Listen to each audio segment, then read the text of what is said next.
ஜென்ம ஜென்மோ ஜென்மி ஸ்ரீ சரண் ஸ்ரீ பாக்ய சாய். அனைவருக்கும் சாய் சுப நமஸ்காரங்கள். நிலக்கோட்டையிலிருந்து சாய் உமேஷ். திண்டுக்கல் ஸ்ரீமத் ஓத சுவாமிகளின் சரித்தாமிர்தம். ஸ்ரீமத் ஓத சுவாமிகள் என்று பக்தர்களால் அழைக்கப்படும் இவரை சுப்பையா சுவாமிகள் என்றும் குறிப்பிடுகிறார்கள். சுவாமிகளுக்கு பெற்றோரிட்ட பெயர் சுப்பிரமணியன். பழனியில் இருந்து சுமார் 11 கிலோமீட்டர் தொலைவில் உள்ள பாலசமுத்திரம் என்கின்ற கிராமத்தில் வாழ்ந்து வந்தது சுவாமிகளின் குடும்பம். ஓத சுவாமிகளின் தந்தையாரான பரமேஸ்வர ஐயர் இறைபக்தி மிக்கவர். பரமேஸ்வர ஐயரின் மனைவி அப்பொழுது பிரசவித்திருந்த அந்த ஆண் சிசு கண்களில் அதீதமான ஒரு பிரகாசம் இலையோடியதை கண்டார். குழந்தையின் முகம் தவிர உடல் முழுவதும் ரோஜா பூக்களால் மறைக்கப்பட்டிருந்ததையும் கண்டார். பரமேஸ்வர ஐயரால் அதற்கு மேல் அமைதியாக இருக்க முடியவில்லை. மருத்துவச்சியிடமே கேட்டார், தாயே, என்ன நடந்தது இங்கே? இந்த ரோஜா பூக்கள் எப்படி வந்தன என வினவினார்.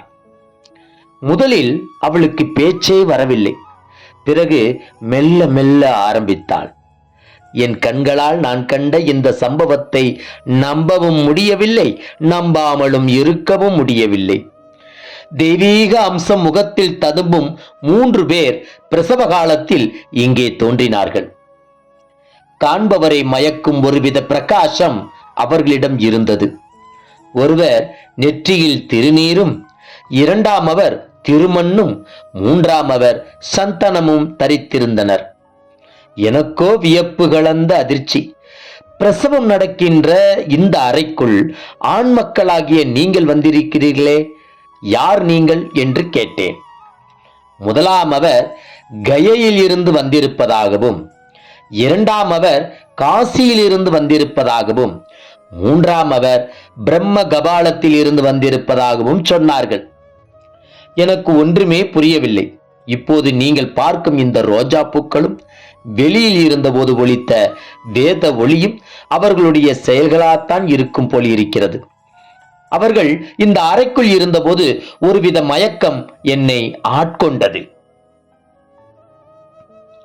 மருத்துவச்சி சொன்ன தகவலை கேட்ட பரமேஸ்வர ஐயர் வந்தவர்கள் யாராக இருக்கும் என்பதை யூகித்துக் கொண்டார். காசி விஸ்வநாதரின் அருளோடு பிறந்த இந்த குழந்தையை ஆசீர்வதிக்க மும்மூர்த்திகளான சிவன், விஷ்ணு, பிரம்மா ஆகியோர் சேர்ந்து வந்திருக்கிறார்கள் என்பதை அறிந்து மெய்சிலிர்த்தார். ஸ்ரீமத் ஓத சுவாமிகளின் சரிதாமிர்தத்தை நாளைய பகுதியில் தொடர்வோம். ஜெய் குரு சாய். நற்பவி சாய்ராமா. ஜெய் குரு தேவதத்தா.